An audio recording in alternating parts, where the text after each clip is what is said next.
Auroras underfoot. Presented by Science at NASA. Glowing green and red, shimmering hypnotically across the night sky, the Aurora Borealis is a wonder to behold. Longtime skywatchers say it is the greatest show on Earth. It might be the greatest show in Earth orbit, too. Some 400 kilometers above our planet, astronauts on board the International Space Station enjoy a unique view of Earth's polar lights, up close and personal. We can actually fly into the auroras, says astronaut Don Pettit, a flight engineer for ISS Expedition 30. It's like being shrunk down and put inside of a neon sign. Auroras are caused by solar activity. Gusts of solar wind and coronal mass ejections strike Earth's magnetic field, rattling our planet's protective shell of magnetism. This causes charged particles to rain down over the poles, lighting up the atmosphere where they hit. The physics is akin to what happens in the picture tube of a color TV. Incoming particles are guided by Earth's magnetic field to a pair of donut-shaped regions called auroral ovals. There's one around the North Pole and one around the South. Sometimes when solar activity is high, the ovals expand and the space station orbits right through them.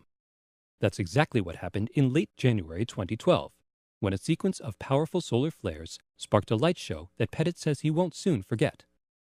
The auroras could be seen as brightly as city lights on the Earth below, and even in the day-night terminator of the rising and setting sun.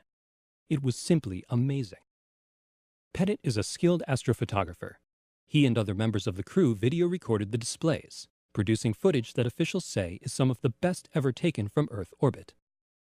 The videos capture the full range of aurora colors: red, green, and many shades of purple.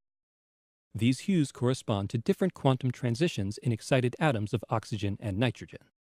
The precise color at any altitude depends on the temperature and density of the local atmosphere. Red auroras reach all the way up to our altitude 400 kilometers above Earth, says Pettit. Sometimes you feel like you can reach out and touch them. Green emissions, on the other hand, tend to stay below the space station, he says. They move like a living shag carpet of lights. We fly right over them.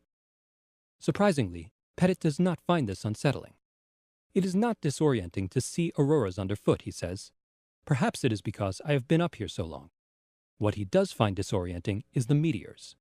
Occasionally we see a meteor burning up in the atmosphere below, and this does look strange. You should be looking up for meteors, not down. As marvelous as these sights are, Pettit has seen better. He was the science officer for ISS Expedition 6 back in 2003. When the auroras were even stronger than they were now. But this expedition is not over yet, he points out hopefully. Indeed, more auroras are in the offing. Following some recent years of deep quiet, the sun is waking up again. Solar activity is now trending upward, with a maximum expected in early 2013. This means the greatest show on Earth, and in Earth orbit, is about to get even better. For updates and more great video from the space station, stay tuned to science.nasa.gov.